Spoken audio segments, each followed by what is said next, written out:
जबकि सत्ताधारी पार्टी व विपक्षी पार्टियों के बने गठबंधन के बारे में सच्चाई तो ये है कि यहाँ वर्तमान में विपक्षी गठबंधन के प्रमुख दल कांग्रेस पार्टी ने आजादी के बाद शुरू में केंद्र व अधिकांश राज्यों में भी अपने लंबे अरसे तक रहे शासनकाल के दौरान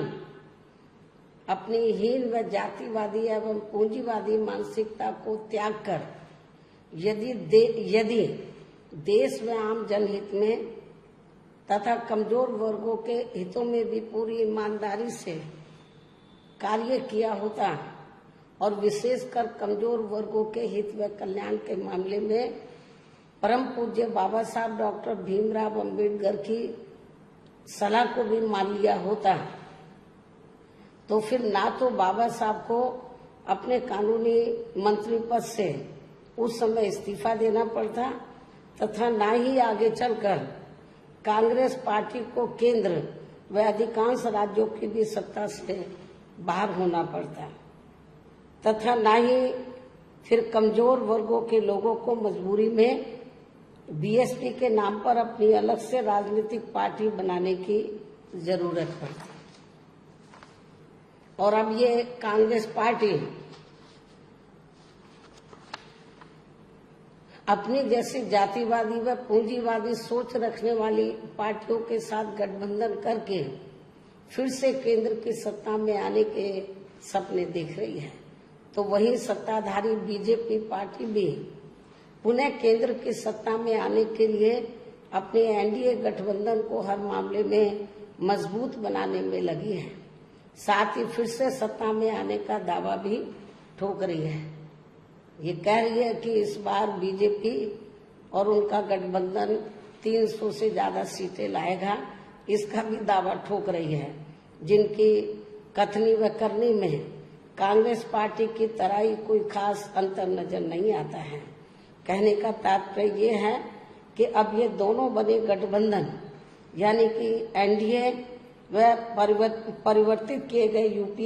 यूपीए केंद्र की सत्ता में आने के लिए अपने अपने दावे ठोक रहे हैं, जबकि जनता को किए गए इनके वायदे व आश्वासन आदि सत्ता में बने रहने के दौरान अधिकांश खोखले ही साबित हुए हैं।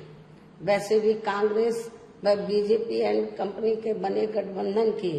अब तक रही सरकार की कार्यशैली यही बताती है कि इनकी नीति, नियत व सोच सब समाज में से विशेषकर गरीबों, दलितों, आदिवासियों, पिछड़े वर्गों, मुस्लिम एवं अन्य धार्मिक अल्पसंख्यकों के प्रति लगभग एक जैसी ही रही है, क्योंकि इन्होंने सत्ता में रहकर शुरू से इन वर्गों के मामले में अधिकांश कागजी खाना पूर्ति ही की है तथा जमीनी हकीकत में इनके लिए कोई ठोस कार्य नहीं किए हैं। लेकिन जब ये लोग सत्ता से बाहर हो जाते हैं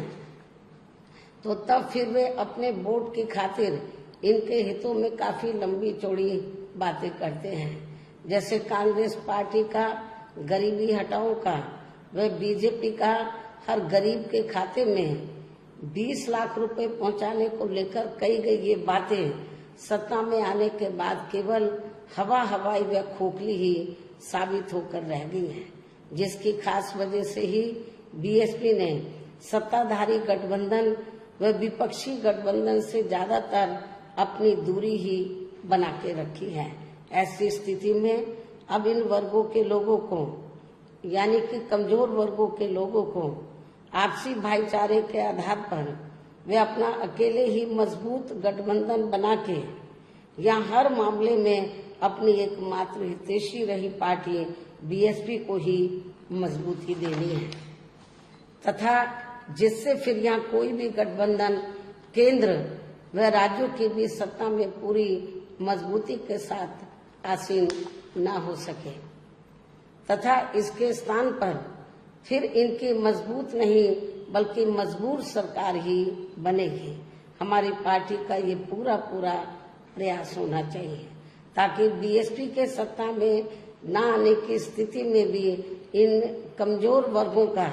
यानी कि दबे कुचले लोगों का ये लोग ज्यादा शोषण ना कर सके। इतना ही नहीं बल्कि ऐसी स्थिति में बीएसपी को भी सत्ता में आसीन होने का मौका मिल सकता है। और जब तक हम लोग अकेले अपने बलबूते पर खड़े नहीं हो पाते हैं,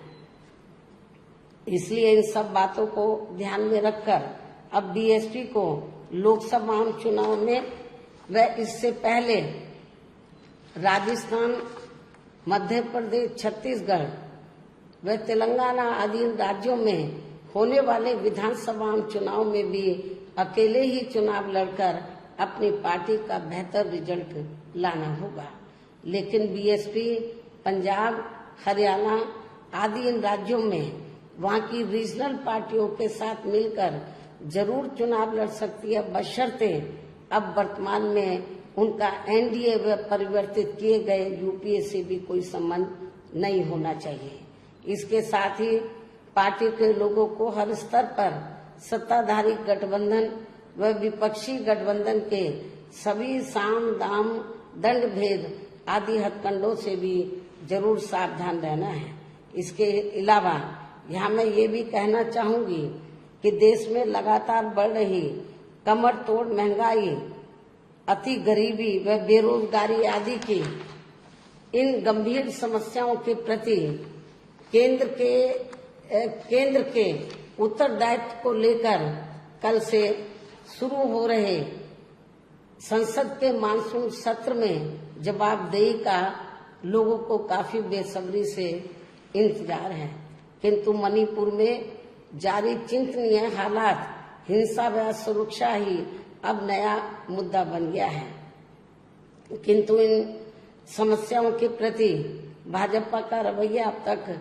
व्यापक जनहित का कम तथा अपने राजनीतिक स्वार्थ का ज्यादा देखने को मिल रहा है, जिस कारण देश से जुड़े इन मामलों का जटिल बने रहना अति दुखद है। जबकि देश की प्रगति